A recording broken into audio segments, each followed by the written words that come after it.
नमस्कार मित्रों। उम्मीद करता हूँ आप अच्छे होंगे।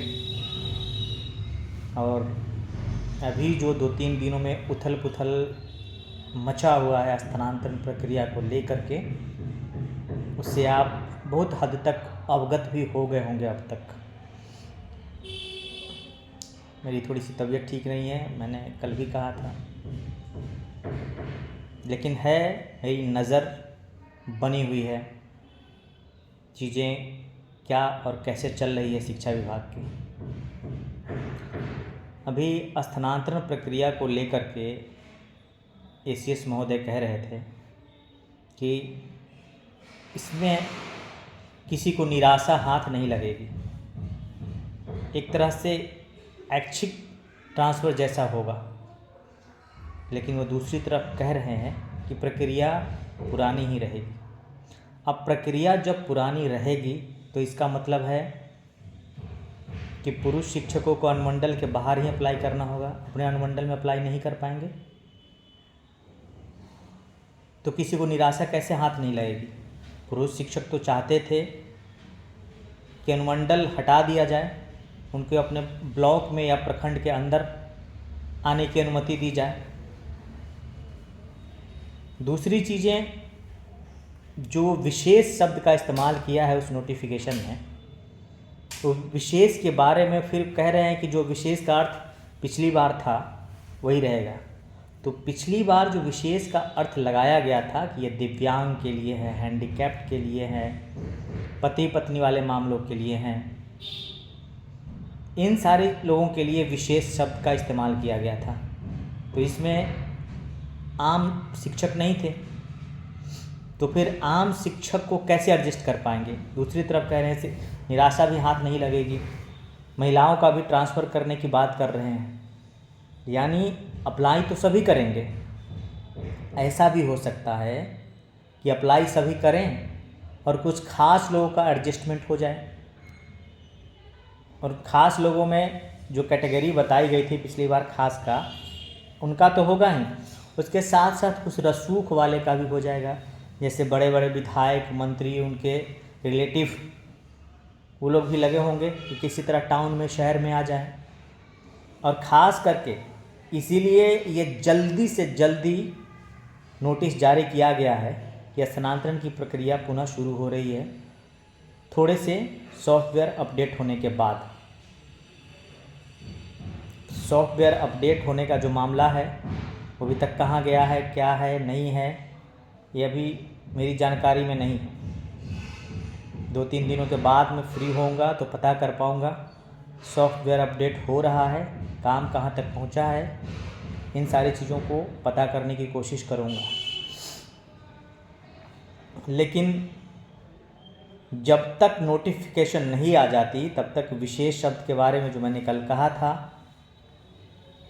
उन चीज़ों को ही मानना पड़ेगा। आज जो इंटरव्यू दे रहे हैं सिद्धार्थ साहब, एसीएस शिक्षा विभाग, उसके अनुसार तो पुराने ही अर्थ है विशेष के।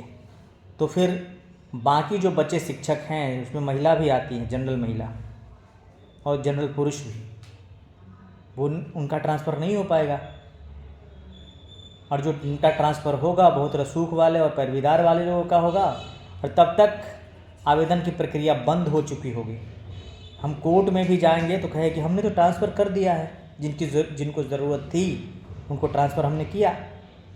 एक बात उन्होंने और कही है कि 1 से 15 तक जो आवेदन का डेट है वही रहेगा, बढ़ेगा नहीं। तो जो लोग चाहते हैं वो आवेदन कर देंगे, आगे क्या होगा वो समय बताएगा। दूसरी चीज़ उन्होंने ये भी कहा कि अभी ट्रांसफ़र नहीं होगा लेकिन लोग अभ्यावेदन देंगे। यानी एक तरफ ये कह रहे हैं कि अभी ट्रांसफ़र भी नहीं होगा, सिर्फ हम अभ्यावेदन लेंगे। दूसरी तरफ उन्होंने ये भी बातें कही है जो पुराना जो शेड्यूल है उसी के अनुसार पूरा करेंगे। तो उनके खुद की बातों में कंट्राडिक्शन लग रहा है। हर सवाल में हाँ हाँ करते हैं और बातों से शिक्षकों को खुश करने की कोशिश करते हैं। जैसा कि हम उम्मीद कर रहे थे कि स्कूल का टाइमिंग जो बदलेगा वो 10 से 4 होगा, लेकिन 10 की जगह 9:30 कर दिया गया। तो कोशिश की है, थोड़ा बहुत राहत है, लेकिन जो मुख्यमंत्री जी ने विधानसभा में कहा था उन बातों को फॉलो नहीं किया गया था, नहीं किया गया है उस नोटिस में। आगे जो TRA 3 का रिजल्ट आया है, हेडमास्टर का रिजल्ट आया है, प्रधान शिक्षक का, और अभी सक्षमता 2 की काउंसलिंग चल रही है 21 से लेकर के 30 तक। ये जब काउंसलिंग पूरी हो जाएगी फिर प्रधान शिक्षक HM का काउंसलिंग होगा, और उन्होंने कहा है कि दिसंबर तक उनको भी, दिसंबर के लास्ट तक पदस्थापित कर देंगे। फिर TRA 3 की काउंसलिंग होगी और TRA 3 को भी दिसंबर में ही पदस्थापित करेंगे। तो कहने के लिए तो बड़ी आसानी से उन्होंने कह दिया। क्या आपको लगता है कि ऐसा संभव हो पाएगा? और उनका पुराना शेड्यूल था कि जनवरी के फर्स्ट वीक तक स्थानांतरण की प्रक्रिया पूरी कर लेंगे। तो ये 4 बड़े काम हैं।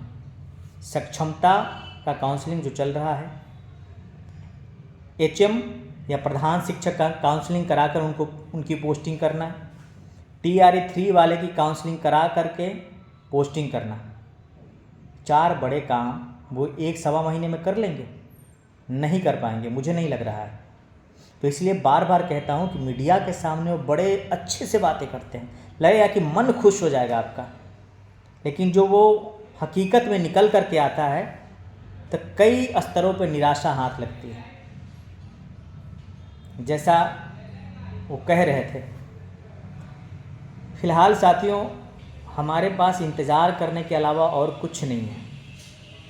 सबसे पहले गाइडलाइन हमें देखना होगा, बाकी चीज़ें आगे तय की जाएगी। और आप लोग अप्लाई ज़रूर कर दीजिएगा। जिस परिवेश में वो गाइडलाइन रहे, या अनुमंडल के बाहर अप्लाई होना हो या ब्लॉक के बाहर करें, जो भी रहेगा उसके नियमानुसार अगर आप चाहते हैं कि स्थानांतरण हो तो अप्लाई ज़रूर कर देंगे।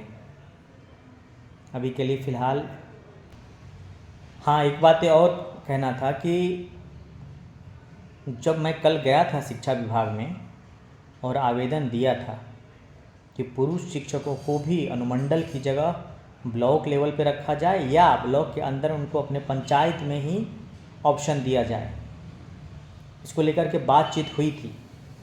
तो उन्होंने एक आश्वासन दिया था कि गाइडलाइन आने दीजिए, उसमें हम देखते हैं क्या बेहतर हो सकता है। लेकिन मेरे आने के बाद, वहाँ से निकलने के बाद, उन्होंने न्यूज़ 18 को जो इंटरव्यू दिया है उसमें वो बातें कुछ और कह रहे हैं कि पुराना ही गाइडलाइन रहेगा। तो इन चीज़ों को लेकर थोड़ा सा द्वंद्व में हूँ, लेकिन अंततः नियम उन्हें ही बनाने हैं, सब कुछ तय उन्हें ही करने हैं। हमारे पास अभी कुछ नहीं है। उनके नियम को देखने के बाद जैसा होगा वैसा हम डिसीजन लेंगे। और आप सभी साथी से मैं बार बार जो आग्रह कर रहा हूँ, यहाँ पे 1,20,000 से ऊपर BPSC शिक्षकों की बहाली हुई है। मैं उन तक पहुँच नहीं पा रहा हूँ। जो साथी मुझसे जुड़े हैं YouTube के माध्यम से, WhatsApp के माध्यम से, उनसे मैं बार बार आग्रह कर रहा हूँ कि वीडियो को शेयर करें, लिंक को शेयर करें। आप जिस स्कूल में पढ़ाते हैं वहाँ पे BPSC शिक्षकों से बातें करें, चर्चा करें, उनको जोड़ें, एक साथ जोड़ना ज़रूरी है। मैं नहीं चाहता हूँ कि नियोजित शिक्षक साथियों का जो संघ है उस तरह 25 संघ बने और आप ही संभालेंगे, आप ही में से कोई निकल करके आएंगे वो। मैं बस आप लोग को ऑर्गेनाइज़ करके एक जगह, एक मंच पे लाना चाहता हूँ। बहुत ज़्यादा दिन मैं आपके साथ नहीं हूँ। 2 काम है, जिसमें पहला काम चल रहा है, उसके प्रोसेस में है कि स्थानांतरण। दूसरा काम होगा पे लेवल के लिए सरकार से लड़ना। ये 2 काम ख़त्म हो जाएंगे, आप देखेंगे मेरा YouTube चैनल भी नहीं रहेगा, ग्रुप भी नहीं रहेगा, या फिर उस ग्रुप में मैं नहीं रहूँगा। मेरे अपने और सारे काम हैं। लेकिन फ़िलहाल इस मुहिम में कई सारे साथी ऐसे निकल कर के आएंगे जो इन चीज़ों को संभालेंगे, उनको निकाल करके बाहर लाना, लोगों के सामने लाना, इसी के लिए मैं ये सब चीज़ें कर रहा हूँ और लोग संभाल लेंगे, मुझे पता है। बस उनको जोड़ना ज़रूरी है, उनसे एक कनेक्शन स्थापित करना ज़रूरी है और ये सब आप लोगों के सहयोग से होगा। मैं अकेले ये सब कर नहीं पाऊँगा। जितना किया हूँ, थोड़ा सा चीज़ों को आगे बढ़ाया हूँ, अब आप लोग सहयोग करें। जैसे मैं ग्रुप में मैसेज करता हूँ कि इस लिंक को शेयर करें ताकि दूसरे साथी तक पहुँचेंगे तो वो जुड़ेंगे। वीडियो को शेयर करें जिसमें मेरा नंबर होता है, अगर वो वीडियो को देखेंगे फिर मेरे नंबर पे कई सारे साथियों के मैसेज आए हैं कि ग्रुप में ऐड करने के लिए, कॉल भी आए हैं, इस तरह से भी जुड़ रहे हैं। और ये सब आपके लिए है, मेरा इस सब में कोई स्वार्थ नहीं है। आपको कितना भी मैं कहूँ लेकिन आप नेगेटिव सोचेंगे ही। स्थानांतरण में भी मैं स्थानांतरण नहीं लेने जा रहा हूँ क्योंकि मैं पटना में ही रहता हूँ और पटना टाउन के नज़दीक ही मेरा स्कूल है। तो मुझे स्थानांतरण से भी कोई लेना देना नहीं है, सिर्फ लगा हूँ आपके लिए। पे लेवल का भी मामला होगा, जब तक पे लेवल बढ़ेगा, केस जीतेंगे, हो सकता है मैं जॉब भी छोड़ दूँ, दूसरी जॉब में चला जाऊँ या जॉब करूँ ही ना। क्या परिस्थितियाँ होगी वो आगे समय बताएगा, लेकिन ज़्यादा दिन तक मैं नहीं हूँ, ये पता है। इसलिए आप पूरी कोशिश के साथ सहयोग करें एक दूसरे का, और ये सहयोग आपका अपने लिए होगा। मैंने कहा था कि बुद्ध कहते हैं कि आप जितना मेहनत करेंगे उसी के अनुरूप आपका ग्रोथ होगा, और जितना मेहनत करेंगे उसका फल आपको मिलेगा, भले ही वो दूसरे रूप में मिलता है।